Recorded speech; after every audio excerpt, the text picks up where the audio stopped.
Olha aqui, faz 10 dias que começou a funcionar o corredor de ônibus Diadema-Brooklyn, aquele que levou mais de 20 anos para ficar pronto. Os passageiros ganharam tempo, ficou melhor mesmo. A viagem agora é bem mais rápida. Mas o problema é que tem alguns ônibus, aqueles mais antigos, e também os fretados, e também os micro-ônibus, que não andam pelo corredor. Esses veículos só têm a porta do lado direito. E tem que ter do lado esquerdo. Então, e o jeito é continuar disputando espaço com os carros, com as motos, né? A nossa redação móvel está no Brooklyn, onde chegam os ônibus que saem de Diadema. A repórter Karina Pachega, que está por lá, com as informações, né, Karina? Boa tarde. Oi, Chico, boa tarde. No 10º dia de funcionamento do corredor, nós viemos com a nossa redação móvel para mostrar como é que está a situação na faixa exclusiva de ônibus. A MTU diz que o tempo para percorrer o trajeto de 12 quilômetros caiu de 50 para 35 minutos. A MTU fez uma pesquisa, 80% das pessoas entrevistadas disseram que aprovam a integração das linhas ao terminal de Diadema. Mas tem gente insatisfeita, principalmente os motoristas, os carros e moradores da região. Inclusive, a gente recebeu um e-mail do Leandro Oliveira. Ele diz que está bem complicado sair de casa logo pela manhã. Ele levava 20 minutos para chegar até Berrini, agora leva 1 hora. O repórter Peterson Isidoro fez a viagem no corredor entre o Brooklyn e Diadema na sexta-feira à tarde. E quando a equipe fazia a reportagem, flagrou vários motoristas que não respeitam a prioridade do transporte coletivo. Nem é preciso andar muito pelo corredor para flagrar o desrespeito às leis de trânsito.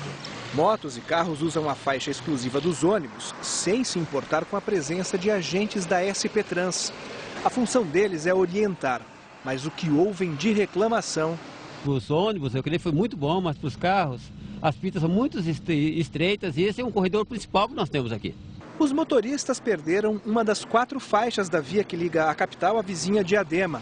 Reclamam da falta de espaço e de ter que dividir as outras 3 pistas com micro-ônibus e ônibus mais velhos, que para pegar passageiros agora precisam sair do corredor e atravessar até a faixa da direita.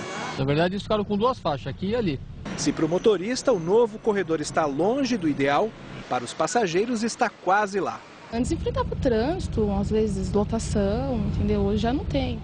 Nós estamos aqui na estação Berrini, no Brooklyn, que é o ponto inicial para o usuário que segue em direção a Diadema pelo novo corredor até o terminal metropolitano.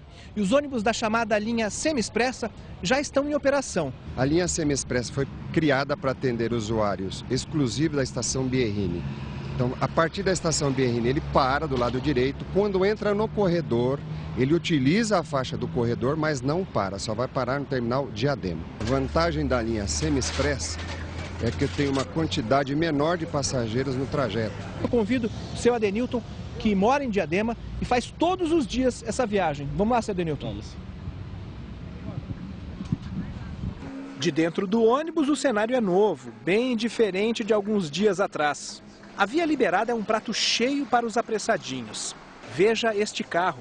Ele só tenta sair do corredor quando o motorista do ônibus para no ponto. Por pouco não provoca um acidente. Durante os 12 quilômetros da viagem, seu Adenilton levantou um novo problema. Está faltando ônibus. Faltando ônibus, justamente, que não é justo ficar 22 minutos num ponto esperando uma condução que é para ter muitos ônibus.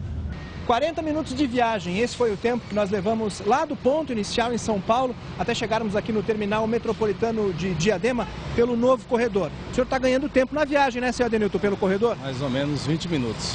Chegar em casa mais cedo. Chegar um pouco mais cedo. Bom descanso. Muito obrigado. Tá, tchau. A gente viu aí a linha semi-expressa, que ficou com esse nome porque ela para nos pontos da Berrini, mas depois não pega mais passageiros e a pessoa só pode descer em Diadema. Só que ela leva o mesmo tempo que as outras linhas porque é proibido ultrapassar no corredor de ônibus. Agora, Karina, sobre esse problema dos ônibus que só tem a porta do lado direito, esses ônibus vão ser trocados para então poderem rodar pela faixa exclusiva? Mariana, não vão ser trocados não. E sabe por quê? Os ônibus que passam pela CUPC, em alguns pontos, eles precisam entrar nos bairros e as ruas desses bairros são muito estreitas, então não comportariam ônibus maiores. Se esses ônibus andassem pelo corredor, teriam que trocar de faixa para conseguir acessar os bairros e esse zigue-zague daria um nó no trânsito. E esse problema não acontece só aqui. Eu estive hoje cedo na estrada do Embu-Emirim e vi isso por lá também. O corredor fica na faixa da esquerda da Embu-Emirim e é exclusivo para os ônibus. Os micro-ônibus não podem passar por aqui. Ele só tem porta de um lado. e por isso tem que circular como antes, pela faixa da direita. Ah, vem me falar que não dá para mudar. Fizeram isso nos ônibus, os ônibus também eram assim. Porque é muito trânsito, demais. Então o que o ônibus leva o quê? De 20, 30 minutos para chegar? No micro-ônibus a gente leva de horas e horas. Na faixa reversível, criada para tentar reduzir as filas na avenida, os micro-ônibus também não são bem-vindos. E aí, nem é por causa do lado da porta. A gente é complicado na hora do trânsito, né? Mas pra gente não, pros passageiros, né? Eu converso com o Celso Lopes, que é superintendente de serviços da SP Trans. Celso, pela posição da porta, os micro-ônibus poderiam circular pela faixa reversível da Mboimirim. Por que isso não acontece? Primeiro porque a gente estabeleceu uma quantidade de linhas que operaria na faixa normal e na faixa reversível. A entrada desses micro-ônibus na faixa reversível sobrecarregaria e tiraria toda a vantagem que a gente implantou de velocidade com essa medida. Existe a longo prazo a intenção de reduzir a circulação de micro-ônibus na faixa da direita, já que a faixa da esquerda já é tomada pelo corredor? Sim, a Prefeitura tem 2 projetos, um projeto importante que é a implantação do monotrilho na região e no curto prazo, até o final desse ano, a gente vai estar implantando algumas melhorias na região do Jardim Ângela, que vai permitir que as linhas que vão para Santo Amaro parem ali no terminal. Os motoristas não querem esperar 2 anos, né? Tem que ter medidas que ajudem. Sim, por isso que é essa medida que a gente imagina estar implantando no começo do ano que vem. Obrigada pela participação. Mariana.